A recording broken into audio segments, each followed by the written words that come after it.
Pero si Cyrus, heart-stopping siya eh. Ay, bilang isang fan ay unang-una masaya ako na nabibigyan ng flowers o tila baga napaparangalan na pag-uusapan si Cyrus Baguio kasi naging fan ako ni Cyrus Baguio, ano na eh, PBA na siya. Tapos nauso na yung internet na nakakapag-YouTube ka na ng mga ginawa niya, highlights niya from college. Pero I remember bago siya nag-PBA, meron siya yung dunk na parang dunk contest yun. Hindi ko sure kung napanood ko ba ito sa TV. Na para siyang airwalker, yung parang lumakad yung paa niya eh lumakad sa ere ganun bago niya isalpak. Pero si Cyrus Baguio was introduced sa akin na kumbaga sundan ko o tignan ko by my cousin. Meron akong pinsan na nasa Amerika tapos umuwi siya. Sinasabi niya, tignan mo si Cyrus Baguio, nanonood kami ng TV noon. Yung uso pang TV noon, yung malalaki na dipokpok, yung hindi pa yung mga flat screen. Wala pa noon.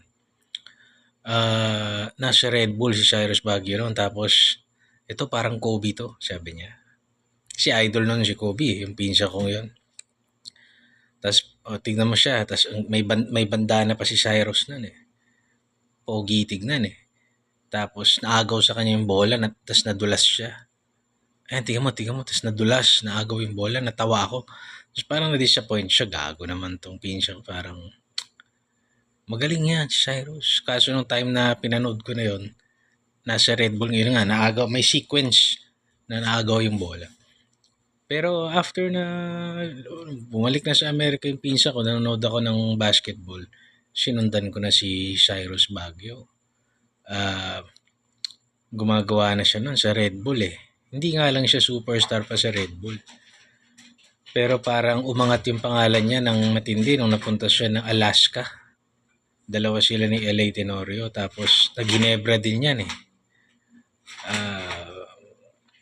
Hindi ko na maalala kung anong nauna doon, kung sa Alaska o Ginebra. Basta sa Alaska siya parang naging franchise player siya nung dalawa sila ni LA Tenorio. So, yun, naging paborito ko na si Cyrus Baguio sa PBA.